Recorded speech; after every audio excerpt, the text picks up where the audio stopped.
मी आज तुमच्यासमोर स्वातंत्र्य दिनानिमित्त काही दोन शब्द सांगणार आहे, ते तुम्ही शांतपणे ऐकावे अशी माझी नम्र विनंती। तारीख 15 ऑगस्ट सोनेरी पाठ झाली, तारीख 15 ऑगस्ट सोनेरी पाठ झाली, स्वातंत्र्याचा सूर्य उगवला 1947 साली, 1947 साली। आज काय आहे सांगण्यासाठी आपण सर्वजण इथे जमलेले आहोत। सर्वप्रथम सर्वांना स्वातंत्र्य दिनाच्या हार्दिक शुभेच्छा।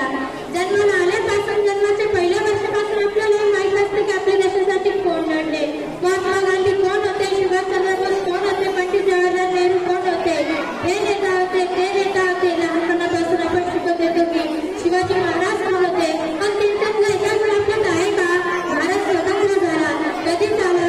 15 ऑगस्ट 1947 रोजी भारताचे संविधान अंमलात आले। कधी आले? 26 जानेवारी 1950 रोजी।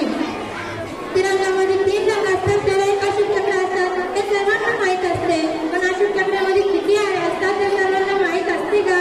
परंतु त्या 3 रंगाचं महत्व काय आहे हे पूर्ण जगाला सांगते। भारताची शान तिरंगा आहे आणि शानचं महत्व काय आहे हे कोणालाच माहीत नाही। याचा आपण अभ्यास करत नाही। शाळेमध्ये शिकवलं जातं की जात धर्म पंथ हे सगळं एकच आहे, पण मला प्रश्न करतो की शाळेचे पहिल्याच दिवशी जातं तर आपलं का मागितलं जातं? कोणी विचार केला आहे का? विचार करायला हवा। मला एक गोष्ट सांगा, हिंदू मुसलमान एक तर तुम्ही कोणत्या जाती धर्माचा व्यक्ती घेऊन या आणि त्याचा रक्त चेक करा। लालच असताना मग काय पंथावरून धारण करतात? कशाला म्हणतात नारंगी आमचा उर्गा तुमचा असे का म्हणतात? हिंदुस्थान कोणापासून तयार झाला?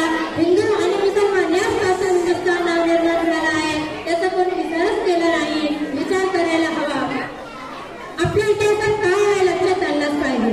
आपल्या भारत देशात भारत माता आहे ना, ते पण एक स्त्रीच आहे। आपल्या देशात स्त्रियांचा आदर केला जातो का? किती स्त्रिया पूर्ण होतात, आजचे नौजवान लढाई करतात, आपल्याला वाचवतात, देशासाठी त्यांचे प्राण लावतात आणि आपण परीक्षेत नामं झाली की गेल्या